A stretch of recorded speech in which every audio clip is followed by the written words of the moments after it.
When the most people hear the word rocket science, they imagine something impossibly complicated, a blur of equations, fire, and genius level math. But rocket science isn't magic. It's physics, raw, unforgiving, beautifully precise physics. And today we are going to break down the real technology that lets humanity escape Earth. Because living this planet isn't just about building a big engine. It's about defeating gravity, the most relentless force we have ever faced. Gravity pulls everything down at 9.8 meters per second. Yes, every single second. To reach orbit, a rocket doesn't just go up. It has to go sideways, incredibly fast. About 28,000 kilometers per hour fast. That speed is what keeps it from falling back down. In orbit, you are not escaping gravity. You are falling around the planet. And to make that happen, rockets rely on one fundamental principle, and that is Newton's third law. For every action, there is an equal and opposite reaction. Push mass down and the rocket goes up. The harder and faster you throw that mass, the more thrust you generate. That's why rocket engines burn propellant at astonishing rates. In the Saturn V, 5 engines consumed 3 tons of fuel every second. 3 tons per second. But raw thrust isn't enough. Efficiency matters. And that's where specific impulse comes in. Specific impulse measures how effectively a rocket uses its propellant. Higher specific impulse means more push for the same fuel. Chemical rockets trade efficiency for power. Iron engines do the opposite.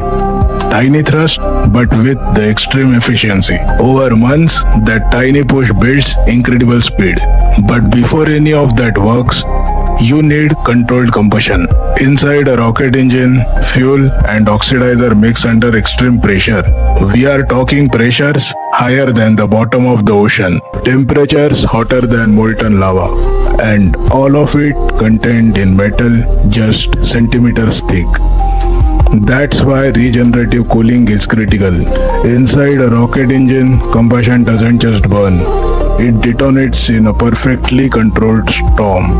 And that storm is the reason a rocket can leave Earth. But here is the question. How exactly does that combustion happen? It starts with 2 separate liquids that really want to react. Fuel and oxidizer stored at extremely low temperature. Liquid hydrogen can be as cold as minus 253 degrees Celsius. Liquid oxygen is not far behind. Separately they are stable, but together they are explosive. But they don't just mix randomly. They are injected into the chamber through a device called the injector plate. Think of it like a shower head, but engineered to perfection. Tiny jets of fuel and oxidizer collide at high speed. And when they collide, they atomize. Atomization is critical. Smaller droplets burn faster. Faster burning means more controlled but efficient energy release. But nothing happens until ignition. A small spark starts a chain reaction. Hydrogen and oxygen combine to form water and release enormous energy. The energy appears as heat and expanding gas. Temperatures can exceed till 3000 degrees Celsius. The pressure rises almost instantly. Now the engine becomes a pressure machine. All that hot gas needs somewhere to go. That's where the nozzle comes in. Specifically a converging, diverging nozzle. As gas enters the narrow throat, it reaches the speed of sound. Then it goes supersonic. The nozzle converts heat energy into directed kinetic energy. In simple terms, it turns chaos into thrust. And thrust is just high-speed mass shooting out the back. But here the incredible part comes in. This combustion must stay stable. If pressure fluctuates too much, the engine can tear itself apart. Engineers call this combustion instability. It is one of the hardest problems in rocket design because inside that chamber, everything happens in milliseconds. Fuel pumps spin at tens of thousands of revolutions per minute. forcing propellant into the chamber at immense pressure, all synchronized with the ignition system. The balance has to be perfect because when it is, combustion becomes controlled power. The hottest part of a rocket engine is not the flame you see, it's the metal nozzle containing it.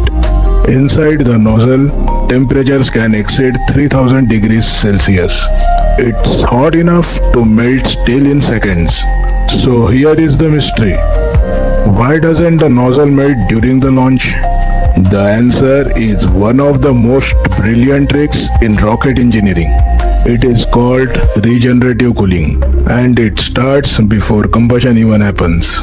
Before fuel reaches the combustion chamber, it takes a detour. It flows through tiny channels built directly into the nozzle walls. These channels are only millimeters wide, but they carry cryogenic fuel at incredible speed. As the hot exhaust hits the metal, the fuel absorbs that heat. This keeps the metal below its melting point. At the same time, the fuel becomes preheated, which actually improves the combustion efficiency. So the cooling system pulls double duty. It protects the engine and boosts its performance. But the regenerative cooling is not the only defense. Engineers also use something called film cooling. A thin sheet of cooler propellant lines the inner surface. It acts like a thermal shield made of fluid. The exhaust never fully touches the metal, and that boundary layer makes a massive difference. Now let's talk about materials. No ordinary metal could survive this environment. Many nozzles use copper alloys for their inner liner because copper transfers heat extremely well. That heat quickly moves into the flowing fuel.